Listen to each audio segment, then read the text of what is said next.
Hi there, I'm Chris Berman. We got a lot of games to cover, so let's get to it. In our first game this week, we had the Eagles edge their way to a narrow 3-point win.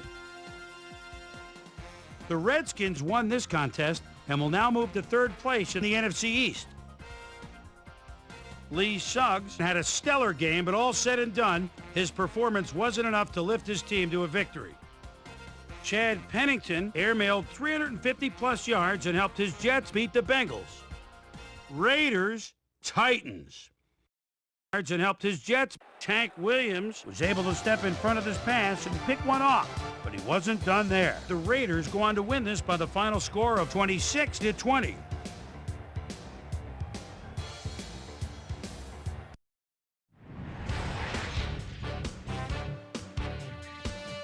We had an interesting free agency pickup of note here. Trey's got the lowdown for us. Trey?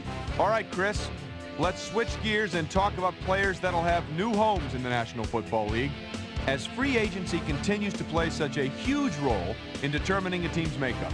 This guy is on the move, as you see, as he accepts a pretty good offer to leave his current club. 4 years, $12.2 million. On top of that, a $2.4 million signing bonus. Donnell Washington will also be locked up for a while as he signs a healthy 6-year contract with the Chargers. This guy is going to find himself with a new club, and he'll be in a new tax bracket too. 6 years, $5.1 million, plus a $1.5 million signing bonus. Morton is on the move as well as he signs a 3-year contract with the Seahawks. Off the Missouri River in Kansas City, where the Chiefs get sent away with a 7-point loss. Down in Qualcomm Stadium, we had the Chargers lose by 11. We had a big injury in this one, and Trey has the lowdown for us. Trey? All right, Boomer, thanks. In front of you, we've got the AFC Infirmary Report. And as you can see, they were hit hard this week. Kevin Dyson might be the biggest loss on this list. He's suffering from a stress fracture in his foot, and he'll be out for the rest of the regular season. There's a chance, however, they'll get him back for the playoffs. In front of you, we've got the NFC list. And as you can see, they could form their own MASH unit. Aaron Brooks is probably the one that most leaps out at you. A hairline fracture of the arm is the initial report, and the doctors are saying he'll be out for the rest of the season. Now, on to even bigger news, as you may have already heard. Donnie Edwards had to be placed on injured reserve, so he'll be on the sidelines for the rest of the year. Just a key blow to the heart of this defense. So that'll do it for now. Boomer, back to you. Ravens, Panthers. Deshaun Foster is in the backfield at the 37-yard line, gets the pitch, spins right there, whoop! And then at the 20, the 15, the 10, the 5, touchdown! The Panthers win this one by the final score of 24-17. In a long-standing NFC rivalry, we had the Seahawks win their 10th game of the season. The Jaguars airmailed 300-plus yards in their victory at Alltel Stadium.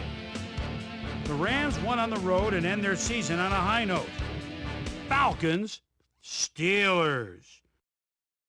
Plexico Burris is split out at the 3-yard line and takes the quick hitch, touchdown. The Steelers go on to win this by the final score of 27-16. The Lions won this contest, but will stay at the first place in the NFC North. Edgerrin James had another fantastic week, and in the victory kept the streak of landmark stats alive. Joe Giravicius pulled down 100-plus receiving yards and helped his Buccaneers beat the 49ers. Dolphins, Vikings. Receiving yards. Randy Moss is in his own territory, but he's got a lot of room to run. We know about his speed. There's a couple of moves. Oh, boy! The defense overlooked him. He could go all the way. 76-yard touchdown. The Vikings win this one by the final score of 34-31. All right, Boomer, thanks. All right, folks, our playoff picture has now been officially finalized. So let's take a look at it now, shall we? We'll begin with a look at the AFC. And now, checking things out over in the NFC playoff race. So there you have it, the regular season now in the books. Time to see which of these 12 teams will emerge as Super Bowl champs. We'll get it started for you on ESPN next weekend. So that'll do it from here. Boomer, we send it back over to you. And then there were 12, the playoffs, right around the corner, which means it's time for our regular season awards. But first, my primetime players. The final round of game balls go to these Warriors, each with a standout performance in the final game of the regular season. All right, as promised, here's a look at this year's best of the best, our season-ending NFL award. Steve Air McNair, without a doubt, is going to take home the hardware in this one. You see the numbers on your screen, but numbers really don't tell the whole story. Leadership, work ethic, love of the game, that's what truly makes him stand out. He had, without question, the best year of anyone. Jamal Lewis is definitely the choice here with numbers like that. Say what you want about this being an era of passing, but a big-time running back gets my vote for this year's Offensive Player of the Year. Sean Taylor gets the nod as our Defensive Player of the Year. And I'll tell you what, there was no one better at taking quarterbacks and receivers alike completely out of their game. Great season. Wilson comes away with the Offensive Rookie of the Year award. You know, it's very difficult to come straight from college, be handed the keys to an NFL offense, but he stepped in and did a bang-up job. Watch out. He's only going to get better with age. Ward was our Defensive Rookie of the Year. Hard to think of any young linebacker with better instincts for the football than he has. He wins it in a landslide. Jamal Lewis ran away with the rushing title this year. Talk about a threat out of the backfield, my friends. Finesse, speed, a surprising amount of power, which he used to bowl over the few who actually managed to lay a finger on him. What a year.